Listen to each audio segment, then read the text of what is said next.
There's something profoundly haunting about being the last person to do something, the final guardian of a tradition that's about to disappear forever. In our rush toward progress and automation, we often forget the human cost of endings, the solitary figures who stand watch as entire ways of life fade into history. During my investigations into unexplained phenomena, I've noticed a pattern among these last guardians. Perhaps it's the weight of responsibility, or the acute awareness, that comes from standing at the edge of extinction.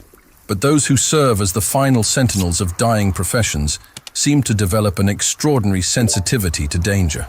Today, I share two accounts from men who found themselves in exactly that position, the last of their kind, responsible for lives and safety in a world that was already moving on without them.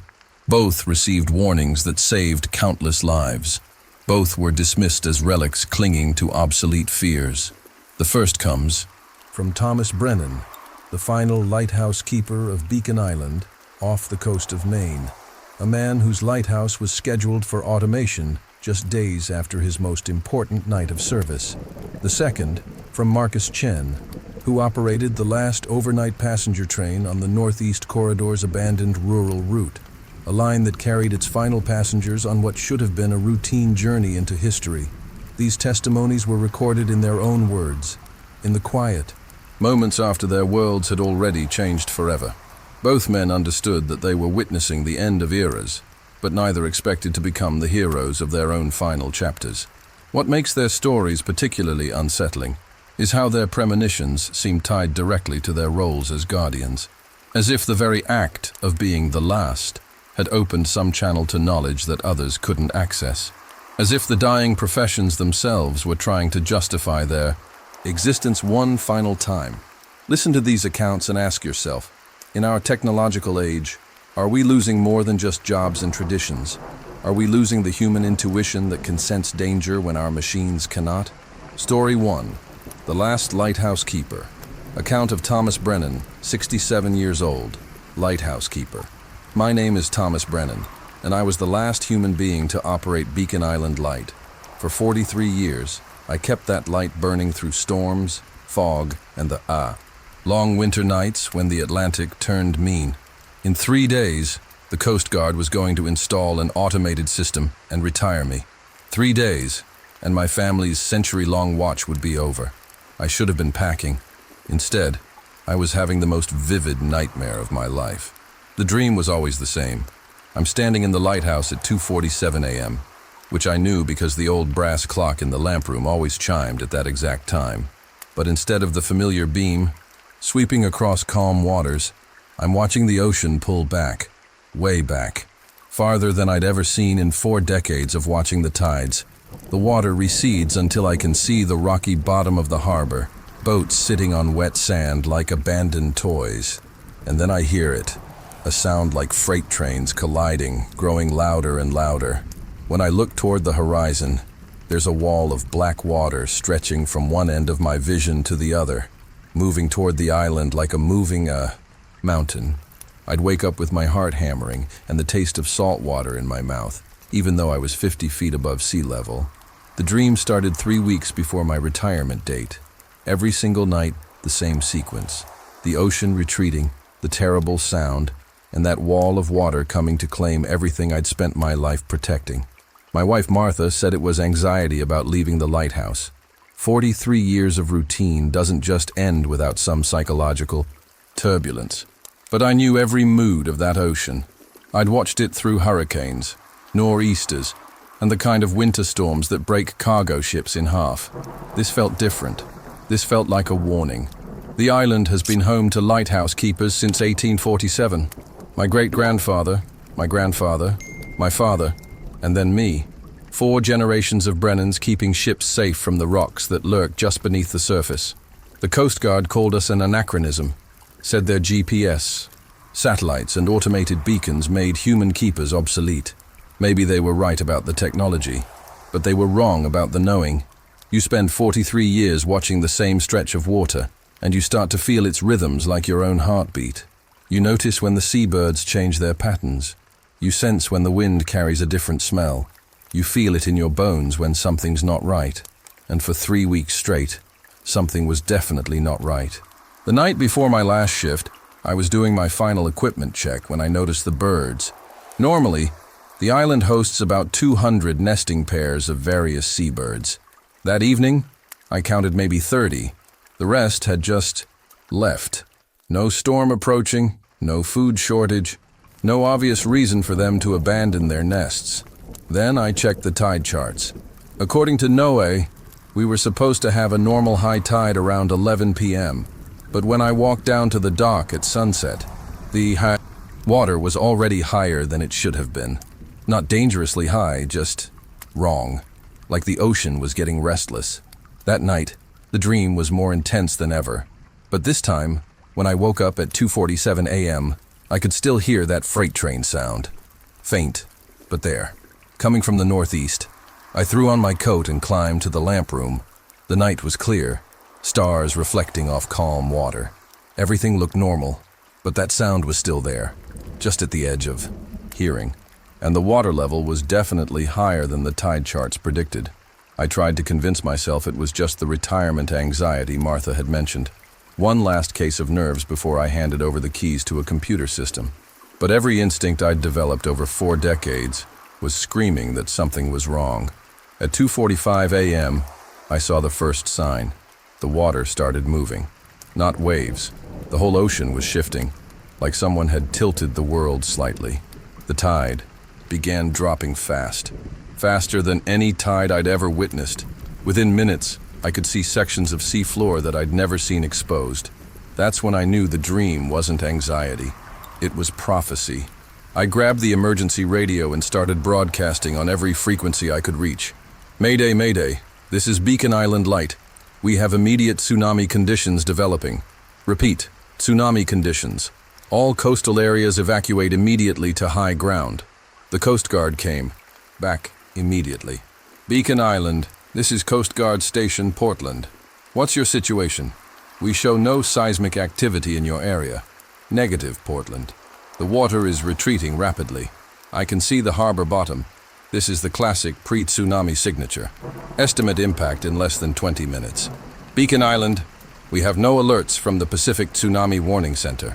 Are you certain of your observations? I looked out at the water.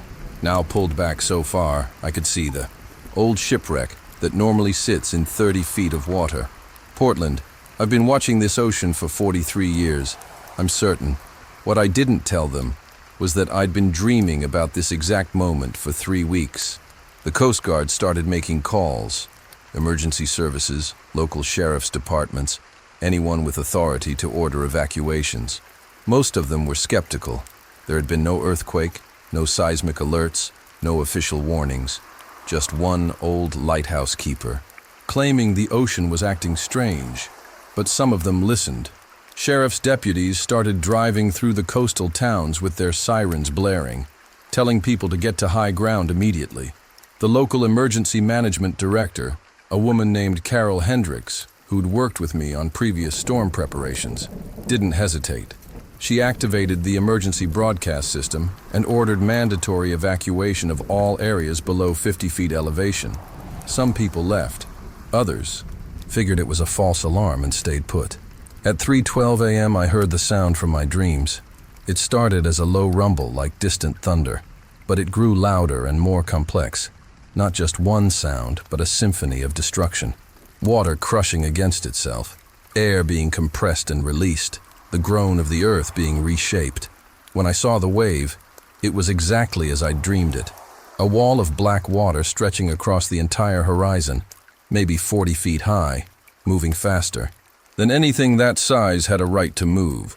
It was like watching a mountain come to life. The lighthouse sits on granite bedrock 75 feet above normal sea level. I should have been safe, but as that wave approached, I realized I might not be high enough. The impact was indescribable. Imagine every drop of water in the Atlantic suddenly deciding to visit Maine at the same time. The wave hit the island with enough force to shake the lighthouse's foundation, stone blocks that had been in place for over a century. The water surged up the rocky slopes of the island until it was only 15 feet below the lighthouse door. If the wave had been just 10% larger, it would have taken me with it. But I wasn't thinking about my own survival. I was watching the mainland through my binoculars, counting the evacuation lights on the hills, praying that enough people had listened to the warnings. The wave struck the coast at 3:18 a.m. It pushed nearly 2 miles, inland in some areas, demolishing everything in its path. But because of the evacuation order, because Sheriff Hendricks had trusted a lighthouse keeper's 43 years of experience over the official warning systems, most of the coastal population was already on high ground. Final casualty count, 11 deaths, mostly people who refused to evacuate. In a normal tsunami scenario, without advance warning, that number would have been in the hundreds. The investigation later revealed that the tsunami was caused by an underwater landslide triggered by a minor earthquake off the Grand Banks. The seismic event was too small to trigger automatic warning systems, but large enough to displace millions of tons of water. According to the scientists, there was no way to predict the tsunami without direct observation of the ocean's behavior. No early warning system would have detected it in time, except for one old man who'd been watching the water long enough to know when it was lying. 3 days later, the automated beacon was installed as scheduled. The Coast Guard thanked me for my service and presented me with a commendation for exceptional vigilance in the performance of duty. They didn't mention that my final act as a lighthouse keeper had saved more lives than my previous 43 years combined. Martha and I moved to the mainland, to a little house in town where I can still see the lighthouse from my kitchen window.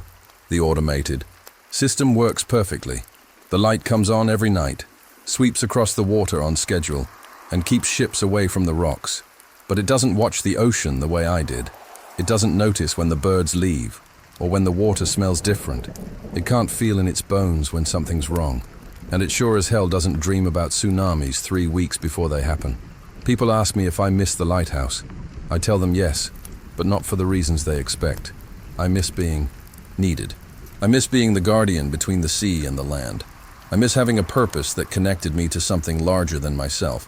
But mostly I miss being the human early warning system that technology can't replace.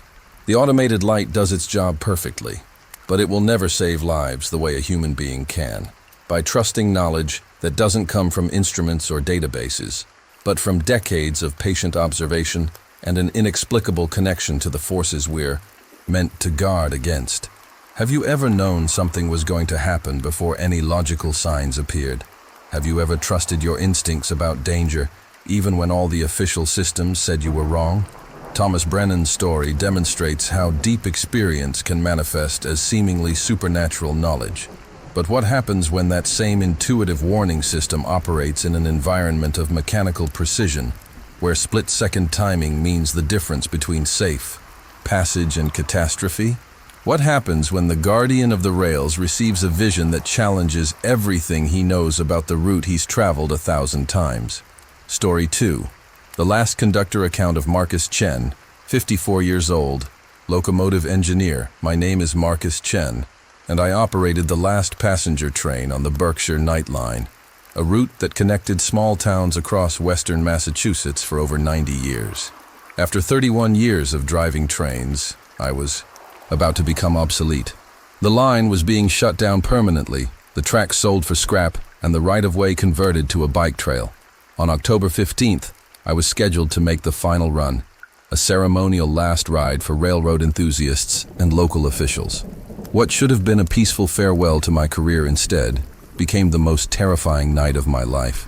The vision came to me 3 days before the final run, while I was doing my last routine inspection of the track.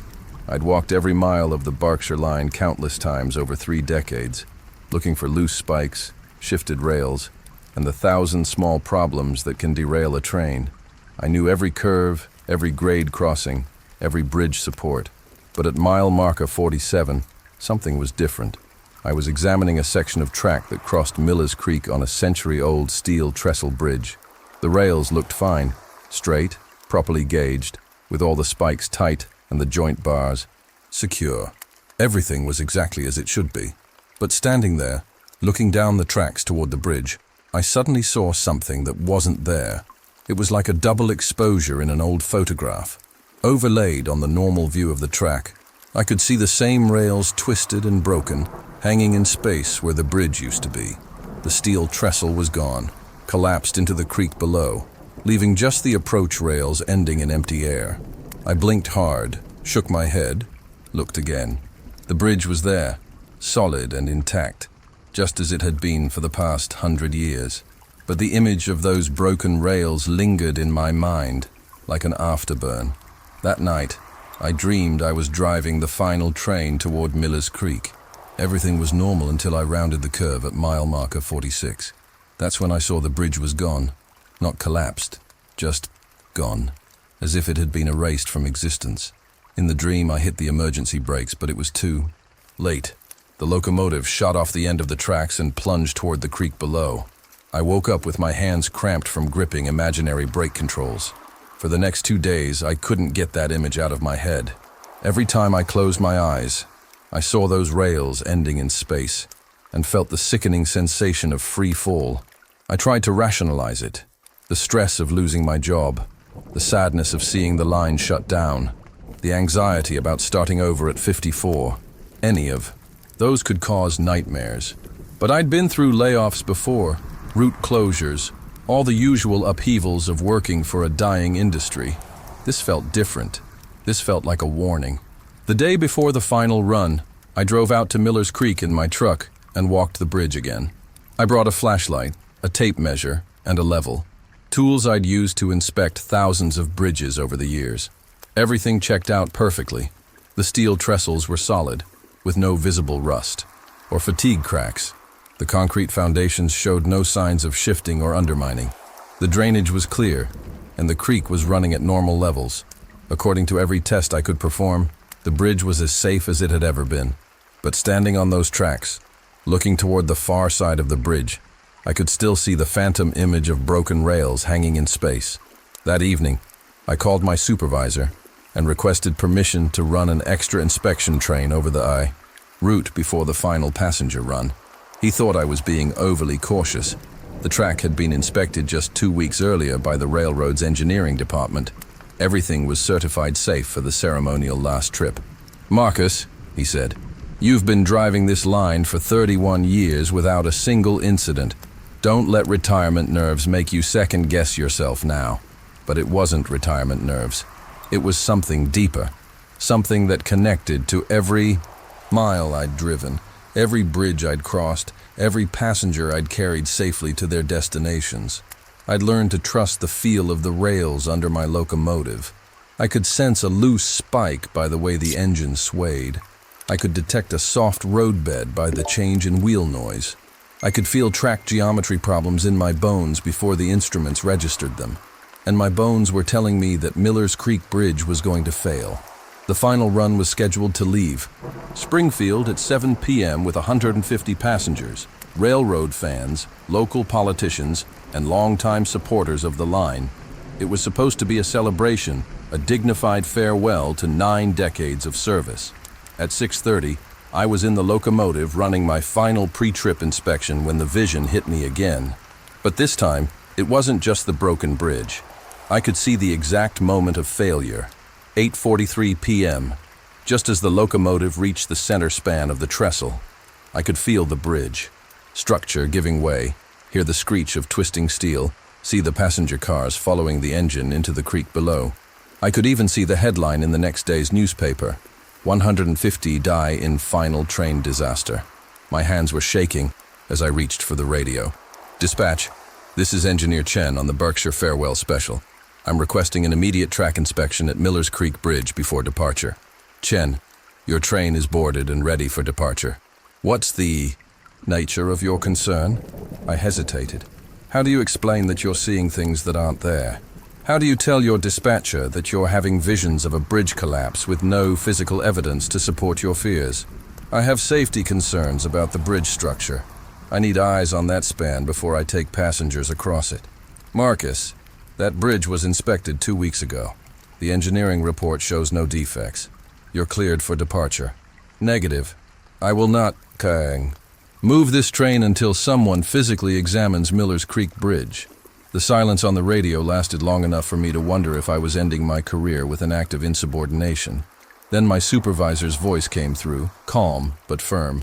"Chen, you're holding up 150 passengers and a ceremonial run that's been planned for months.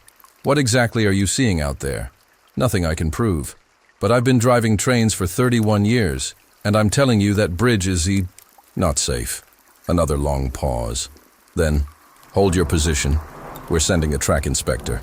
The track inspector arrived 20 minutes later, a young engineer with electronic testing equipment and the kind of confidence that comes from trusting instruments over instincts.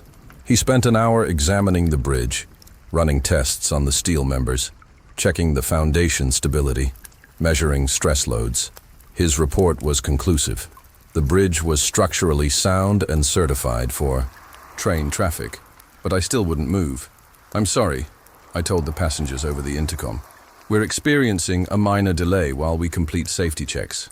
Thank you for your patience. The delay stretched to 2 hours. Passengers were getting restless. Railroad officials were making phone calls. The local media, there to cover the historic final run, started asking questions about the holdup. At 9:15 p.m., my supervisor climbed into the locomotive cab. Marcus, the bridge is safe. The inspector has certified it. We've got 150 people who came out to honor this railway, and you're turning the farewell run into a public embarrassment. I can't take them across that bridge. Based on what? A feeling? Based on 31 years of knowing when something's wrong. He looked at me for a long moment, probably calculating the cost of canceling the run versus the risk of trusting a veteran engineer's instincts. If I order you to proceed, will you refuse? Yes. Then you're relieved of duty. We'll get another engineer. But there wasn't another engineer certified on that route. The Berkshire line was so close to closure that I was the only qualified operator left. Canceling the run would mean disappointing everyone who had come to celebrate the railway's history, including several state officials and the governor's representative.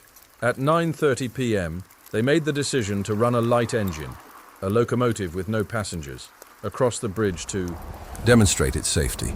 If the empty engine made it across without incident, I would be expected to follow with the passenger train. I watched from the depot platform as the light engine approached Miller's Creek at 9:41 p.m.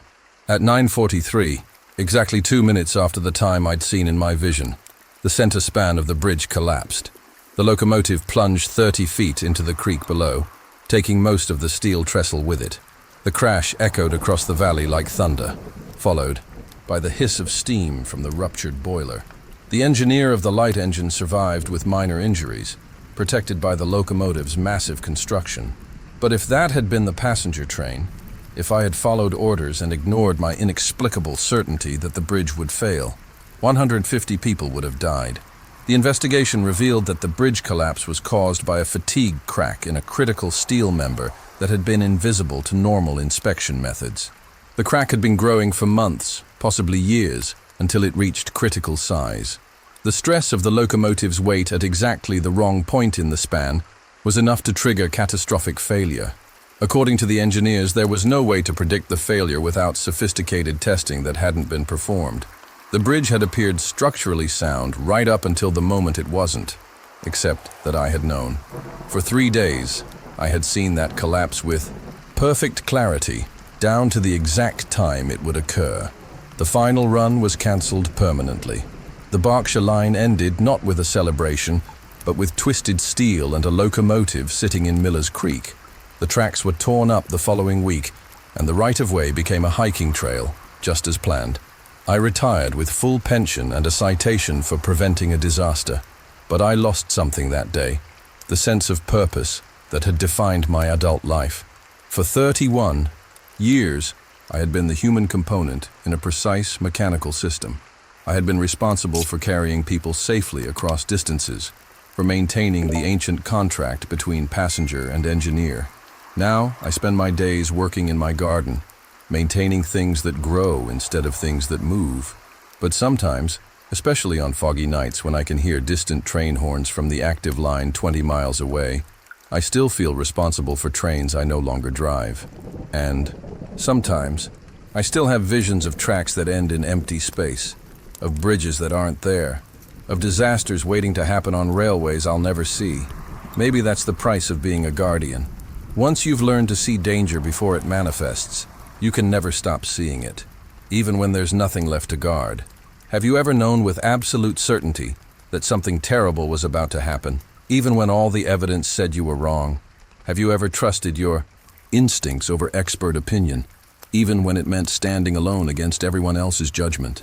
Two men standing at the ends of their careers. Two final shifts that became defining moments of salvation. Thomas Brennan watched the ocean for 43 years and recognized the signs of a tsunami when all the warning systems failed. Marcus Chen drove trains for 31 years and saw a bridge collapse before it happened, preventing a disaster that would have ended the Berkshire Line in tragedy instead of ceremony. What strikes me most about these accounts is how both men initially doubted their own perceptions. Thomas tried to dismiss his tsunami dreams as retirement anxiety. Marcus questioned his bridge visions as job loss stress. Both were encouraged by colleagues and supervisors to ignore their concerns and trust in established systems and procedures. But both chose to trust something deeper than protocol, something that connected them to the elements they had. Spent decades learning to read the moods of the ocean, the feel of steel rails, the subtle signs that speak to those who have learned to listen. During my follow-up interviews, I discovered a remarkable parallel. Both men described their premonitions not as supernatural experiences, but as extensions of their professional expertise. Thomas felt the tsunami warning through his lifelong connection to ocean rhythms. Marcus saw the bridge failure through his intimate knowledge of track, geometry, and structural stress. Perhaps this is what happens when human beings develop truly deep relationships with the forces they're meant to guard against. After decades of patient observation, their awareness expands beyond the merely sensory into something that resembles prescience.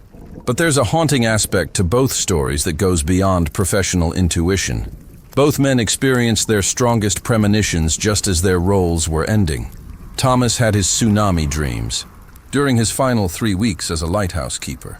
Marcus saw the bridge collapse in the days before the last train run. This timing seems too precise to be coincidental. It's as if their careers were determined to end not with quiet obsolescence, but with one final demonstration of why human guardians matter in an automated world. The technological systems that replaced both men function perfectly under normal conditions. The automated lighthouse beacon operates with Swiss precision. The converted rail trail serves recreational users safely and efficiently, but neither system possesses the deep intuitive awareness that saved hundreds of lives during those final shifts. In our rush to automate and optimize, we may be losing more than jobs and traditions. We may be losing the human capacity to sense danger at levels that our instruments cannot detect. 6 months after these interviews, I received updates from both men. Thomas reported that he still experiences occasional dreams about ocean conditions, but now they help local fishermen predict weather patterns with unusual accuracy. Marcus mentioned that he sometimes senses mechanical problems in vehicles before they manifest as symptoms, helping his neighbors avoid breakdowns and accidents. It's as if their years of service as guardians awakened abilities that transcend their original roles, as if learning to protect others from the dangers of sea and rail opened channels to broader forms of protective awareness. But perhaps the most unsettling discovery came from my research into the history of their respective positions. I found records suggesting that previous lighthouse keepers and railway engineers had occasionally reported similar premonitions during times of crisis. Not frequently, but consistently enough to suggest a pattern. The archives contain reports of lighthouse keepers who sensed storms before they appeared on any instruments. Railway engineers who detected track problems through dreams. Harbor pilots who refused to guide ships through channels that later proved treacherous. All of them dismissed at the time as superstitious or overly cautious. All of them vindicated by subsequent events. This suggests that the connection between guardianship and prescience may be more common than we realize. That certain professions, those requiring constant vigilance against natural forces, may naturally develop enhanced sensitivity to danger. As we continue to replace human guardians with automated systems, we may be losing our early warning network for disasters that our technology cannot predict. Have you ever felt responsible for protecting others in ways that went beyond your official duties? Have you ever sensed danger through channels that you couldn't explain, but couldn't ignore?